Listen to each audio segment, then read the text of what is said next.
Hello everyone, আসসালামু আলাইকুম। আমার আজকের ভিডিওটা তাদের জন্য যারা নতুন ড্রাইভিং শিখেছেন অথবা নতুন গাড়ি চালানো শিখে চাকরি নিয়েছেন, কিন্তু স্টার্টিং সিটে বসার পরে গাড়ির মাপটা সঠিকভাবে বুঝতে পারেন না।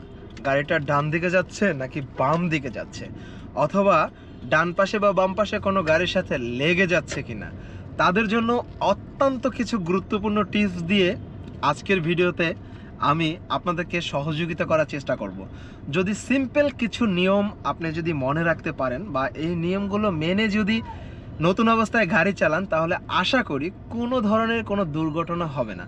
হ্যাঁ বন্ধুরা, প্রথমত এক নম্বরে যে কথাটা আমি বলবো, আপনি যখন নতুন ড্রাইভিং শিখবেন, যখন চাকরি নেবেন নতুন অবস্থায়, তখন হচ্ছে আমরা কি করি, গাড়ি যখন চালাই তখন হচ্ছে ঢাকা সিটিতে গাড়ি চালানো কিন্তু অনেক টাফ। তো আমরা একটা ভয় বা একটা আতঙ্ক কাজ করে আমাদের ভিতরে। তো আমরা যেটা করব সেটা হচ্ছে, রাস্তার মাঝখানে তো ডিভাইডার থাকে, তো আমরা নতুন অবস্থায় এটা বুঝতে পারি না। আমরা কি করি, রাস্তার বাম পাশ থেকে গাড়ি চালাই অথবা মাঝখান থেকে গাড়ি চালাই। তখন যেটা হয়, আমার গাড়ির দুই পাশ থেকেই হচ্ছে আমাকে ডিস্টার্ব করতে থাকে বা হর্ন দিতে থাকে, চাপ দিতে থাকে।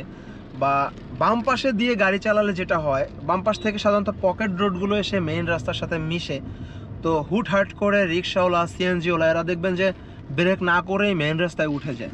তখন কিন্তু একটা দুর্ঘটনা ঘটার সম্ভাবনা থাকে এবং এটা ঘটে, নতুন ড্রাইভারদের ক্ষেত্রে ঘটে।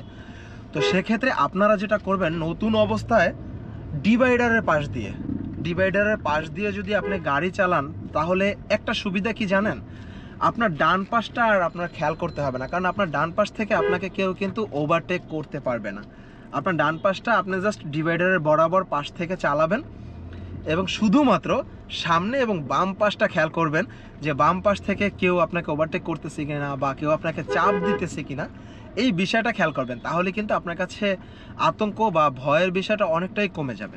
এছাড়াও আপনি যেটা করবেন, নতুন অবস্থায় নতুন ড্রাইভাররা এই ভুলটা বেশিরভাগ ক্ষেত্রে করে, সেটা হচ্ছে অ্যাক্সেলেটর আর হচ্ছে ব্রেক, এই দুইটার ভিতরে সে হচ্ছে গোলায়ে ফেলে। এখন গোলায়ে ফেলে মানে হচ্ছে, নতুন অবস্থায় যারা গাড়ি চালায় তারা কি করে, অ্যাক্সেলেটরের উপরে পাড়া দিয়ে পাটা অ্যাক্সেলেটরের উপরেই রাখে এবং এমার্জেন্সি মুহূর্তে বা হঠাৎ করে যদি ব্রেক করার প্রয়োজন হয়, তখন কিন্তু মাথায় কাজ করে না, ব্রেকে পাড়া না দিয়ে অ্যাক্সেলেটরের উপরে পাড়া দিয়ে দেয় জোরে। এতে করে অ্যাক্সিডেন্ট হয়ে যায় বা হওয়ার সম্ভাবনা থাকে। তো নতুন অবস্থায় নতুন ড্রাইভাররা অবশ্যই এই জিনিসটা মাথায় রাখবেন এবং যেটা করবেন সেটা হচ্ছে, অ্যাক্সেলেটর যখন পাড়া দেওয়ার দরকার হচ্ছে, এই যে দেখেন আমি এখন এই যে অ্যাক্সেলেটরের উপর পাড়া দিচ্ছি, গাড়ি কিন্তু সামনের দিকে যাচ্ছে, সাথে সাথে পাওটা এনে হচ্ছে ব্রেকের উপরে রেখে দিচ্ছি। এতে করে যেটা হবে, আমার যখনই হচ্ছে সামনে কিছু চলে আসবে, ব্রেক করার প্রয়োজন হবে, তখন কিন্তু আমি ঠিক এইভাবে হচ্ছে পাড়া দিয়ে হচ্ছে ব্রেক করে ফেলতে পারবো। কোনো ধরনের দুর্ঘটনা ঘটার কিন্তু সম্ভাবনা থাকবে না। তো বন্ধুরা, এই মাত্র দুইটা জিনিস যদি নতুন অবস্থায় আপনি মাথায় রেখে গাড়ি চালান, তাহলে কিন্তু আপনার ভয়টা অনেক অনেক কমে যাবে এবং আপনি এই ভয় ছাড়া যদি মাত্র বেশি না 5 থেকে 7 দিন গাড়ি চালাতে পারেন, তাহলে কিন্তু আপনি মোটামুটি একজন ড্রাইভার হয়ে যেতে পারবেন এবং গাড়ির মাপটা আপনি বুঝে ফেলবেন। তো বন্ধুরা, এই ছিল হচ্ছে নতুন ড্রাইভারদের জন্য গাড়ি চালানোর দুইটা কৌশল।